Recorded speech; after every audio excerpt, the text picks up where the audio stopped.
अस्सलाम वालेकुम dear 7 class, hope you are fine. और आज हम यूनिट 8 का जो नेक्स्ट हमारा टॉपिक है वो कवर करेंगे इस लेक्चर में। तो पेज नंबर जो है 1111 पर है modes of transfer of heat. I think हमारा स्टडी सप्लीमेंट रह गया था, तो ये भी देख लेते हैं। Heat can flow from a cold body to a hot ones as well, but this reversal of heat flow does not happen on its own. To reverse the flow of heat, we have to supply energy. तो बच्चों यहाँ पर लिखा है कि heat जो है वो कोल्ड बॉडी जो होती है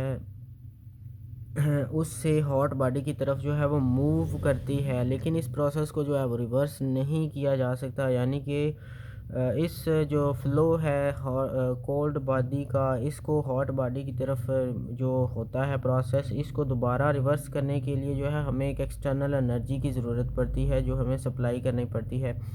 An example of this reversal is in a refrigerator. We supply the electrical energy and the refrigerator pulls the heat from the cold body's foods and dumps it into the hot body environment.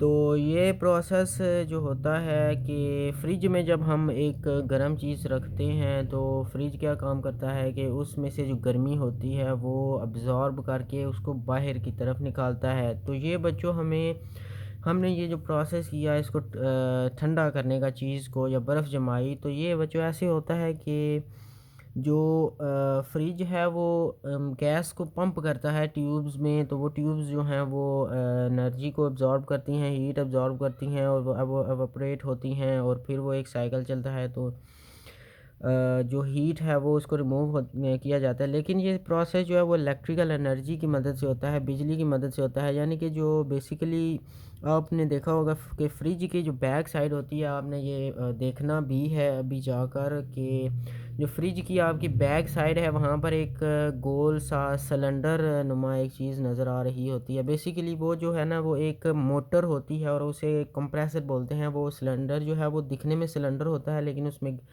वो basically cylinder नहीं होता, वो एक motor होती है, compressor होता है। और उस की जो ट्यूब्स होती हैं जो फ्रिज की, उसमें गैस भरी जाती है और वो जो मोटर है वो उसको गैस को जो है वो कंप्रेस करती है और डीकंप्रेस, वो एक अलग से प्रोसीजर है। तो वो होता है तो जो हीट है वो ट्रांसफ़र होती है अंदर से बाहर की तरफ। तो ये था कुछ स्टडी सप्लीमेंट। तो यहाँ पर एक एक्टिविटी है, मटेरियल आपने क्या लेना है, ग्लास ऑफ हॉट वाटर, गर्म पानी का जो है वो ग्लास भरा हुआ लेना है और ग्लास ऑफ वाटर है विद आइस क्यूब्स, और एक जो है वो ग्लास लेना है जिसमें आपने बर्फ़ की क्यूब्स डालनी है। फ्रिज में जो है वो होता है एक ट्रे सी होती है जिसमें आप क्यूब जो है वो जनरेट कर सकते हैं घर में। तो प्रोसीजर क्या है, heat a glass of water using a pour on stove. Fill another glass of water and put ice cubes in it. Shake the ice water to make it cold. Dip your finger in hot water and feel its hotness. Repeat this process with cold water and now mix both hot water and cold water in a jug. Shake the jug to mix them. Now fill the mixed water in the jug and point to be pointer. It's the mixed water in the jug hotter than that of a present. I think बच्चों ये को थोड़ी सी long हो जाएगी, तो आप इसको रहने ही दें इस एक्टिविटी को। और 8.2 जो है टॉपिक वो कवर करते हैं, modes of transfer of heat. In the previous section, पिछले सेक्शन में we came to know that heat is transferred from hot to cold bodies due to the difference in their temperature. दर्जा हरारत की जो मुख्तलिफ होने की वजह से हीट जो है या हरारत जो है वो हॉट से कोल्ड ठंडी बॉडी की तरफ मूव करती है। Now the question arises that how does this flow of heat take places? तो जो सवाल उठता है कि ये फ़्लो जो है ये हीट का एक जगह से दूसरी जगह पर ये क्यों होता है। The way in which flow of heat takes place depends on the states of the matter। अब मैटर की जो है वो स्टेट्स पर डिपेंड करता है। ये जो ट्रांसफ़र होता है स्टेट्स बच्चों वही होती हैं लिक्विड सॉलिड वगैरह जो आप जानते हैं। There are three modes of the flow of heat. अब हीट के जो ट्रांसफ़र के मोड्स हैं वो तीन किस्म के होते हैं, यानी कि इस पॉइंट से इस पॉइंट पर या इस पॉइंट से इस पॉइंट पर जो हीट गई है, मतलब यहाँ चीज़ ठंडी थी यहाँ पर गर्मी थी, तो यहाँ से गर्मी यहाँ पर आई है। तो ये कैसे आई है, तो इसके तीन मेथड्स हैं। वो कौन से हैं? कंडक्शन है, कन्वेक्शन है, रेडिएशन है। In this section we will study these three modes of the flow of heat with the help of experiment। तो यहाँ पर एक्सपेरिमेंट की मदद से हम जो है वो ये स्टडी करेंगे। तो पहला जो 8.2.1 है टॉपिक हमारा वो है conduction. The first type of modes of flow of heat is conduction। it takes place in a solid। conduction जो है वो बच्चों solids में होती है। in solid the particles are almost fixed in their places due to strong attractive forces, and a particle of a solid can only vibrate about their fixed position। तो यहाँ पर लिखा है कि जो सॉलिड्स होते हैं उनमें पार्टिकल जो हैं वो फिक्स्ड होते हैं, यानी कि अब पार्टिकल जो है वो मूव नहीं करते, वो अपनी जगह पर फिक्स होते हैं। पार्टिकल बच्चों क्या होते हैं? जिस चीज़ से वो मिलकर बना होता है। फॉर एग्ज़ाम्पल जो पानी होता है तो उसको आप यूँ ग्लास में डालकर ऐसे ऐसे वाइब्रेट करें तो वो उसके पार्टिकल जो हैं वो मूव करेंगे, या आप उसको ऐसे फर्श पर बिखेर दें तो वो आप उसके पार्टिकल मूव करेंगे। लेकिन एक सॉलिड चीज़ है, जैसे कोई भी मैं सॉलिड चीज़ ले लूँ, एक पत्थर ले लूँ, उसको मैं अगर यहाँ से फेंक दूँ तो वो पूरा का पूरा वहाँ पर चला जाएगा, लेकिन उसमें से पार्टिकल या उसकी शेप जो है वो चेंज नहीं होगी। वो टूट सकता है लेकिन उसकी शेप चेंज नहीं होती, क्योंकि उसके पार्टिकल जो हैं वो फिक्स्ड होते हैं।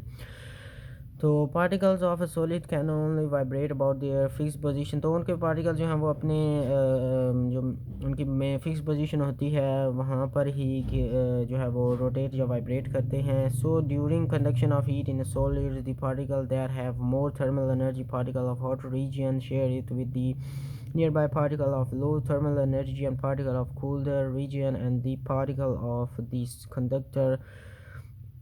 For example, solids or medium only share their thermal energy. They do not move from hot to cold region themselves. Hence, conduction can be defined as the process of flow of heat without the flow of the particle of the medium is called conduction। तो ये बच्चों लिखा है कि जो for example मेरे पास एक लोहे का टुकड़ा है, या आप यूँ कह लें कि हमारे पास एक लोहे की नाइफ़ कह लें, नाइफ़ में मिसाल के तौर पर हमारे पास एक छुरी है, यहाँ से लेकर यहाँ तक एक लोहे की छुरी है। तो यहाँ पर अगर मैं उसके एक एंड पर जो है उसे मोमबत्ती से या लाइटर से या बिलफर्स किसी भी ऐसी चीज़ से गर्म करता हूँ, तो आप देखेंगे कि 5 मिनट के बाद या 2 मिनट के बाद वो जो हीट है इस कोने से इस कोने की तरफ आ जाएगी, यानी कि ये पूरा का पूरा लोहा गर्म हो जाएगा। लेकिन बच्चों यहाँ पर पार्टिकल्स मूव नहीं हुए हैं। जो एक कोने पर पार्टिकल थे मौजूद, यानी कि वो आयरन या जो छुरी है वो पार्टिकल से मिलकर बनी है ना, छोटे छोटे, जिन्हें हम देख नहीं सकते। तो वो गर्म हुए, वो टकराए दूसरे पार्टिकल के साथ, और यूं टकराने से एक जो हिस्सा है वहाँ से दूसरी तरफ जो हिस्सा है या किनारा है या कॉर्नर है वहाँ पर एनर्जी का जो है वो ट्रांसफ़र हुई है, जो हीट एनर्जी है। तो ये है कंडक्शन। यहाँ पर बच्चों आपने देखा होगा कि जो पार्टिकल्स हैं वो वहाँ पर ही मौजूद हैं, यानी कि उसमें कोई ना तो शेप में तब्दीली आई है, ना कुछ किसी किस्म की और कोई तब्दीली आई है। तो यहाँ पर एक छोटी सी डेफिनेशन भी है कंडक्शन की। The process of flow of heat without the flow of the particles of the medium is called conduction.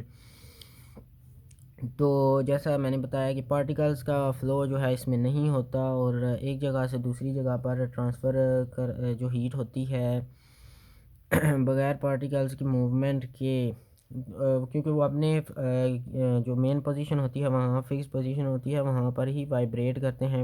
इसकी एक एग्जांपल आप ये ले सकते हैं कि यहाँ पर आपके पास एक स्पून है, एक और यहाँ पर स्पून है, एक और एक और यहाँ पर फॉर एग्जांपल 4 स्पून हैं आपके पास। आप यहाँ से उसको मारते हैं, एक स्पून को, जो पहली स्पून है चम्मच है, तो वो स्पून जो है इससे टकराती है, ये जो है दूसरी स्पून ये मूव करती है, तीसरी के साथ टकराती है, और तीसरी चौथी के साथ टकराती है, लेकिन ये टकराने के बाद दोबारा वापस सीधी हो जाती हैं। तो मेटल्स में भी ऐसा ही होता है, क्योंकि हीट जब टकराती है तो ये अगर आप इसको बड़े लेवल में देखें, यानी कि आम तौर पर जो मेटल में पार्टिकल्स होते हैं हम उन्हें देख नहीं सकते। तो ये था बच्चों कंडक्शन और गुड एंड बैड कंडक्टर्स। यहाँ पर कुछ गुड अच्छे कंडक्टर्स और बैड कंडक्टर्स होते हैं। कंडक्टर बच्चों क्या होता है? कंडक्टर बेसिकली किसी भी चीज़ को अपने अंदर से गुजारने का नाम है। मिसाल के तौर पर इलेक्ट्रिकल कंडक्टर, हीट कंडक्टर। तो इलेक्ट्रिकल कंडक्टर क्या होगा? एक तार जो होती है, लोहे की तार, जैसा कि यहाँ पे कॉपर इज़ अ कंडक्टर लिखा है, तो कॉपर जो होती है आमतौर पर घरों में वायरिंग में इस्तेमाल की जाती है। एक तरफ से बिजली दी, दूसरी तरफ से हमें हासिल हो जाती है, चाहे वो कितना लंबा ही कोयल उसका या वो कितनी ही लंबी वायर हो, तो वो एक इलेक्ट्रिकल कंडक्टर होता है। तो अगर किसी लोहे को एक जगह से दूसरी जगह पर हीट ट्रांसफ़र करने के लिए भी इस्तेमाल करें तो वो एक हीट कंडक्टर भी बन सकता है। यानी कि लोहा जो है, मेटल जो है, वो एक टाइम पे दो काम कर सकता है, हीट को भी ट्रांसफ़र कर सकता है और जो होती है हमारा इलेक्ट्रिकल एनर्जी उसे भी ट्रांसफ़र कर सकता है। Some solids conduct heat very quickly, they are called good conductor. For example metal such as iron and steel get hot very quickly. तो आयरन और स्टील जो होता है उससे जल्दी जो है वो गर्म हो जाता है जब उसे हीट जो है हम देते हैं, और वो एक गुड कंडक्टर होता है क्योंकि वो हीट को जो है वो जल्दी ट्रांसफ़र करता है एक जगह से दूसरी जगह पर। तो यहाँ पर पेज नंबर नेक्स्ट जो होगा हमारा उसे ओपन करते हैं। Solid material such as wood, plastics, non metals in general conduct heat very poorly.